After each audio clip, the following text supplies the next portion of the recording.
I love The Last of Us Part 2. I don't think it's perfect, but I did love the story and how it made me feel. And although this video will focus on the things I enjoyed about the story, it's only the first part of my analysis. The next video will definitely focus on my criticisms of the game, but I feel like with the controversy surrounding everything, this topic should exist all on its own. If you like, you can just wait for that video, but for anyone interested in seeing how I came away from the game managing to love it, let's start with the cycle of pain this game presents. This game is built on some fairly obvious cycles, love, friendships, and fathers being the main supports to the chaotic violence that the story is centered around, the cycle of revenge. It's pretty clear to everyone at this point that the main drive of the story is that violence doesn't solve your problems, specifically not the revenge you seek as justice. But I feel like that's actually where my love of the story comes from by the time you reach the end of the two journeys. Many people are disappointed by Ellie realizing at the end that she didn't want to get her revenge, but for me, it makes sense based on what the game already showed us by utilizing Abby, and it gives us the heart of the story, the cycle of freedom. Despite the hatred she gets, I think Abby is used very well in this game.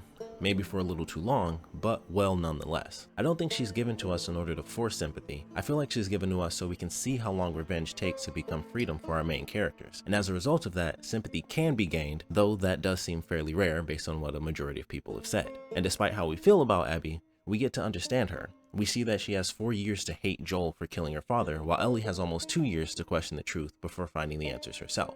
They each faced their impossible questions. Abby needed to know what it would mean to avenge her father, and Ellie needed to know if her father lied.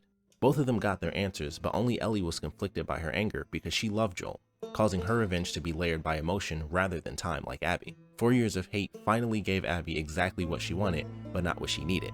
And that's why she forced herself to help Lev and Yara when she still had nightmares. Joel's death was her goal, but becoming a better person ended up being her freedom. If I'm gonna die, I'm gonna die for me. Then what are you doing here? Why did you come back for us? Guilt. Of what?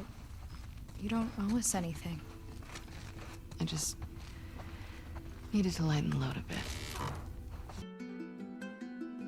Abby became the physical embodiment of her revenge for years, and still needed more to actually sleep well at night since killing Joel wasn't as freeing as she had always thought. Ellie never had the chance to see the error of her ways because everything she did was right in front of her. Each close call, each brutal moment, and each failure was pure momentum towards her new revenge, something she only had months to process. And even after it ultimately failed, Ellie was still in the early stages of her grief while seemingly letting it all go to return home, but one line from Tommy showed exactly how she felt the moment they got back. I'll make her pay. Tommy. That's what you said when we got back to Jackson. Tommy.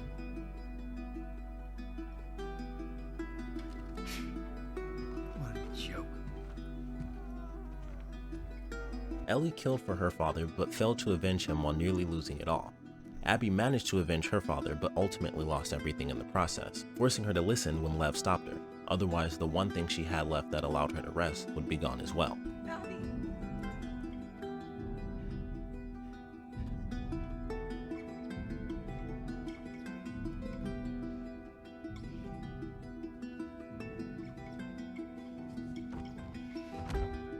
Leaving Ellie as a failure trapped her exactly where Abby had been for the past 4 years. And I believe being wounded is what trapped Tommy as well, which I personally think explains why he was like that at the end of the game. Neither character had Abby's time frame on loss, but they both felt it. And they even felt the cost of revenge after failing to stop Abby 3 times now. Ellie's dreams hadn't stopped yet, and she didn't have a hero moment to gain peace like Abby did, but she was given a chance to be free and couldn't embrace it. Ellie had what many saw as a somewhat happy ending where peace could have been found over time, but the failure of revenge lessened everything she had. Ellie felt like she still needed revenge, and she was willing to walk away from everything so her loss of Joel and the chance to truly love him again would finally have a sense of completion. We've got a family. She doesn't get to be more important than that.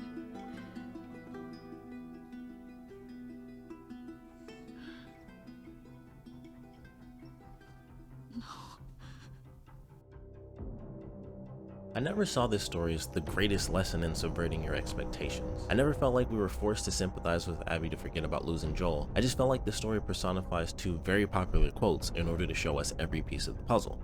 Everyone is the hero of their own story, and of course, you either die a hero or you live long enough to see yourself become the villain. And I think based on the characters themselves, they both saw that they were either already the villain or that they were about to become one.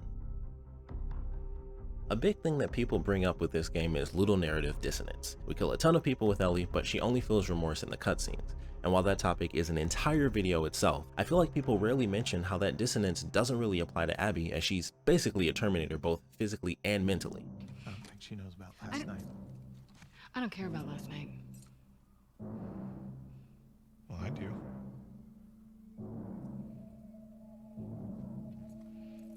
Which one?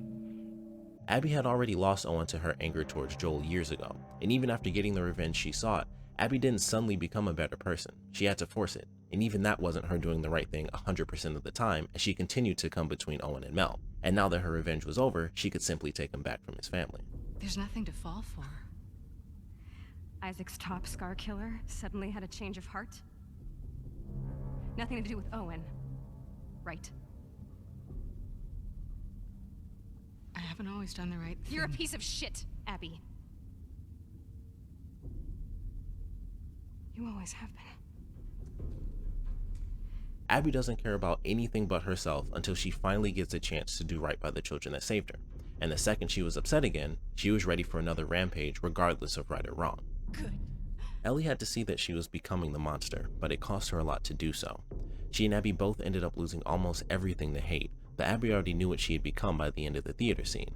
Ellie still had to find out. Tommy getting wounded, Jesse being killed, killing Mel and her baby, Abby constantly escaping, and never having the chance to reconcile with Joel came to a head as her wound reminded her of her father's death and every struggle that came after. But her freedom was realizing that the conversation on the porch was exactly what she wanted to give Joel in the end. Although they were torn by his lie, Joel and Ellie were going to be happy again, and Joel knew that was finally possible when Ellie said a few simple words. I don't think I can ever forgive you for that.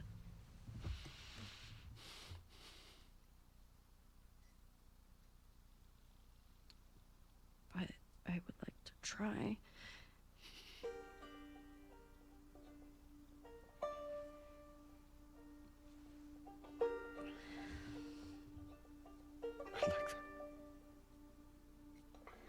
Ellie never had the chance to see things through, and the lingering pain from Joel's lie was transferred to Abby as his killer. But once it came to finishing the job, Ellie gained the perspective she needed to let go of her rage and finally silence the monster inside herself. In the end, neither of them wanted to give up what little humanity they saw in themselves when they gained a new perspective on their own freedom. Abby finally let go of the monster by protecting and loving Lev, and Ellie finally found peace by realizing Joel understood he was still loved. Even if it wasn't how she wanted, and even if her plans fell through, her freedom was gained. Based on the new opening screen, we see that Abby and Lev made it to Catalina and the Fireflies, giving them hope that seemed lost months ago when they were captured. But with this game being Ellie's story, we see her return to the home she left behind. The house is empty except for her things, and one last time we see her pick up the guitar and try to play Joel's song. With her fingers gone, the tune is incomplete, but she doesn't carry the guitar with her. She leaves it with the rest of her things in the house she suffered in and moves forward, showing her peace with the loss she has faced compared to the other time she played the song and couldn't confront her pain.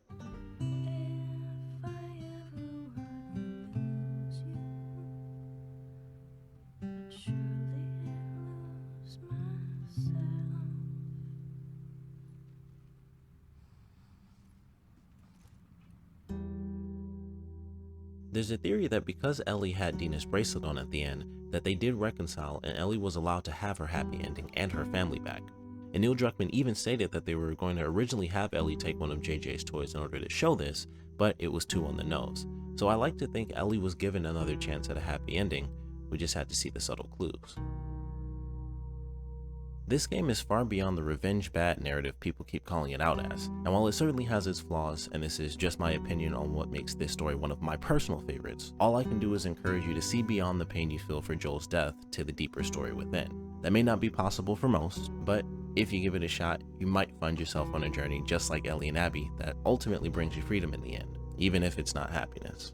But with that, I would like to thank you all for joining me through this video. I really wanted to do something special since I personally got a lot out of this dark tale, but I would love to know your thoughts on the game. Love it or commonly hate it. I want to know what you got from this, what points I made you agree with, what points I made you don't agree with. Anything I may have missed, I want to have a discussion about. Many of the things I purposely left out, as I said, I wanted specifically why I love this game to be its own thing. I didn't want it to be half the video is this, the other half is that. So I will talk about everything that I didn't like in this game. In the next one, there are a few things, but I really wanted to focus on what I thought was done well, which was ultimately the main story of the game. Even if parts of it weren't perfect, I truly did love the story of this game. I thought it was fantastic. I don't think it's a perfect game, but I really loved it. So I wanted to do something special. I don't do analysis videos, so by all means, any criticism with literally anything I did is definitely welcome. But I will definitely be doing everything I can in the next part of the video to cover all my bases. So that video could end up being far longer than this because of going through what I feel for things that didn't work, my reasoning for why I did feel certain things work. So that's of course why I want you guys to comment. But if you guys are interested in seeing my full journey through The Last of Us Part 2, you can easily check out my gaming channel. It is Invisible High. I play games while high over there, so it's not really going to be as deep dive as this, but it'll probably give you a brand new perspective on the game for sure. Hate that. Hate it so much. So if you're interested, definitely check that out. I am of course doing Ghost of Tsushima right now, so that is also why this video is probably like a full month late. I played through The Last of Us and then Ghost of Tsushima came out and I was like, well, I got a script, but samurai stuff. So both of those are up on my channel plus a couple other things, so you can check that out. If you want, you can do all the random generic YouTube stuff. Check out more of this channel, whatever you guys like. I mostly just want discussion, so ultimately, please put your comments down in the comment section below. And of course, thanks for watching.